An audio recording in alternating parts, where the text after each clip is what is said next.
வணக்கம். ரொம்ப சூப்பரான டேஸ்டான கேரட் அல்வா செய்ய போகிறோம். எப்படி செய்யலான்னு பார்க்கலாமா? ஒரு கடாயில் நெய் ஆட் பண்ணிக்கலாம்.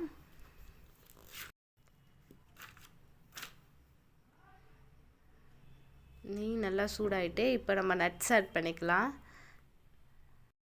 நான் முந்திரி திராட்சை எடுத்திருக்கேன். நல்லா ஃப்ரை பண்ணிக்கலாம்.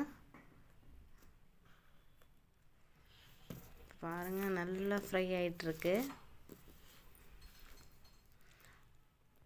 அவ்வளோதாங்க. இப்போ ஒரு பாத்திரத்தில் மாற்றிக்கலாம்.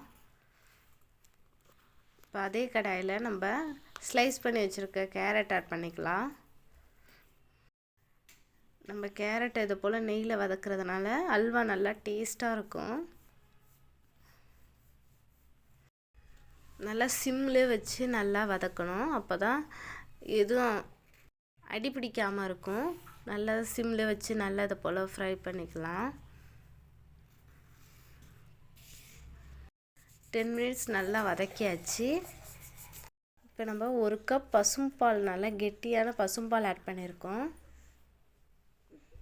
இது கூடவே நம்ம ஏலக்காவும் ஆட் பண்ணியிருக்கோம். இப்போ நல்லா மிக்ஸ் பண்ணிக்கலாம்.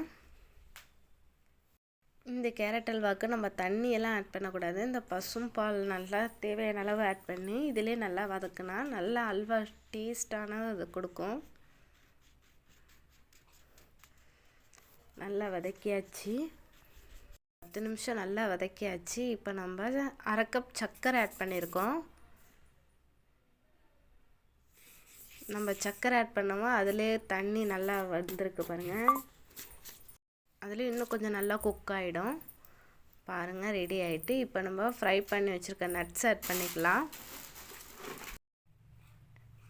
நட்ஸு போட்டு நல்லா மிக்ஸ் பண்ணிக்கலாம். அவ்வளோதாங்க, நம்ம கேரட் அல்வா ரெடி ஆகிட்டு. இப்போ ஒரு பாத்திரத்தில் மாற்றிக்கலாம்.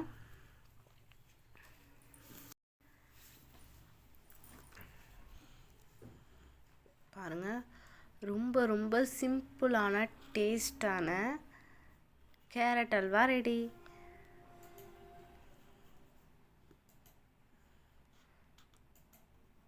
வீட்டிலே ரொம்ப சிம்பிளாக டேஸ்டான ஹெல்த்தான ஒரு ஸ்வீட் ரெடி பண்ணியாச்சு. செஞ்சு பார்த்துட்டு எப்படி இருக்குன்னு மறக்காமல் கமெண்ட் பண்ணுங்கள்.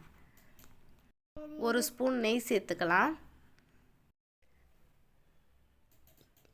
கேசரியை விட ரொம்ப சிம்பிளான டேஸ்டான செம்ம டேஸ்டான கேரட் ஹல்வா ரெடி. இந்த வீடியோ பிடிச்சிருந்தா லைக் பண்ணுங்கள், ஷேர் பண்ணுங்கள், கமெண்ட் பண்ணுங்கள். பாய்.